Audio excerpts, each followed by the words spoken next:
We've heard of companies shutting down. We've heard of shops shutting down. But have you heard of a government shutting down? Well, it's happened in the US.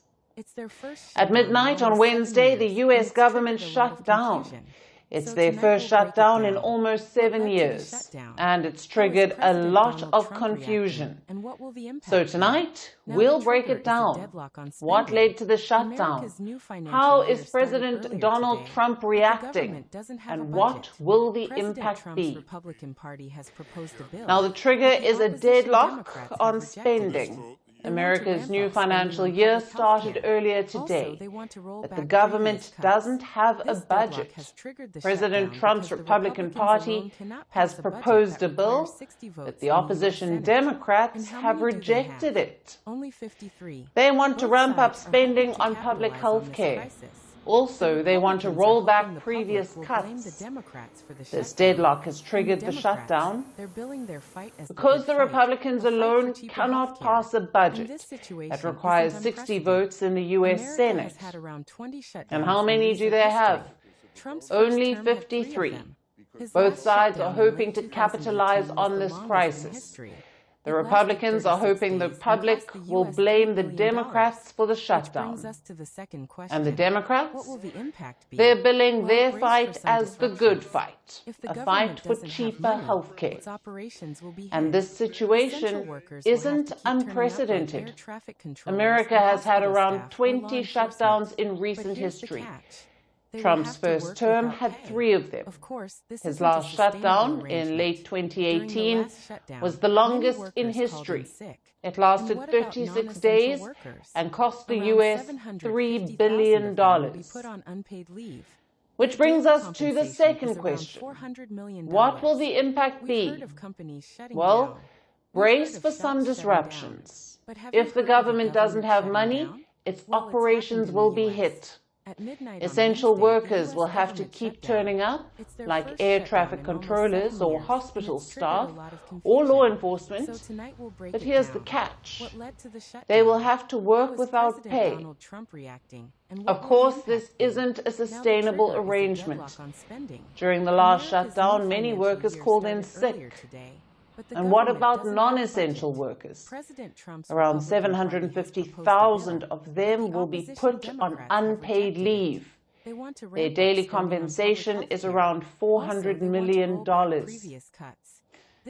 But guess who will get paid? All U.S. members of Congress. They will continue to get paid throughout the shutdown. But let's assume you don't live in America. Then how does it affect you? Outside America, embassy operations will be affected. Existing visa appointments could be delayed, and new ones won't be taken.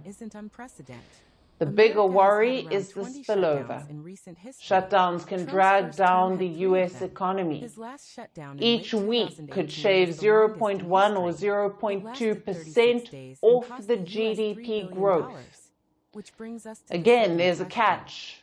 For starters, the impact depends on how long the shutdown lasts. And secondly, the economic hit can be reversed.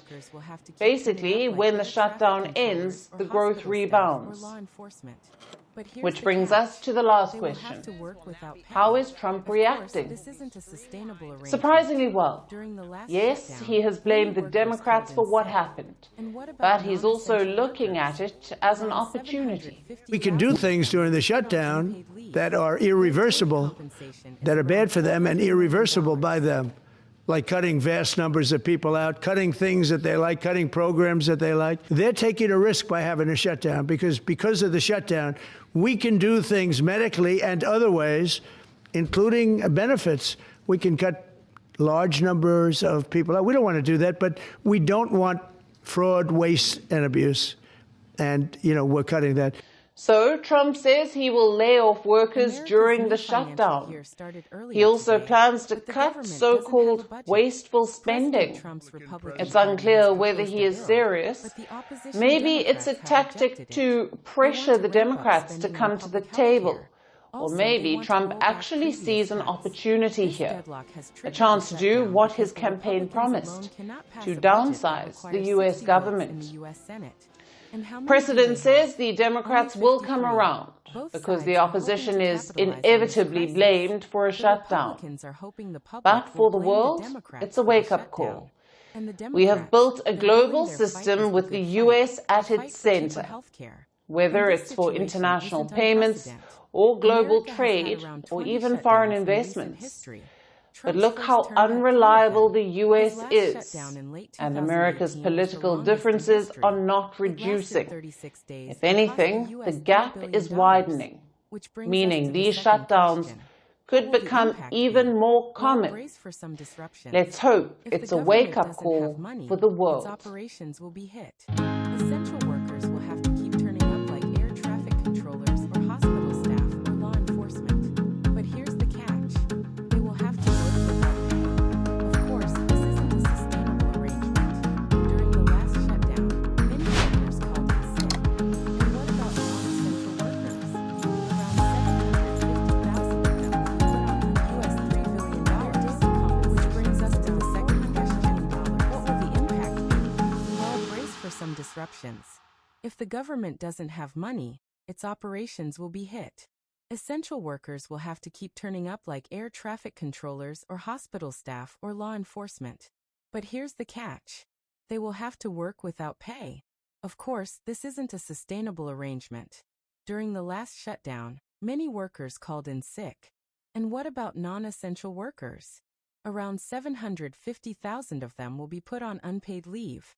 Their daily compensation is around $400 million.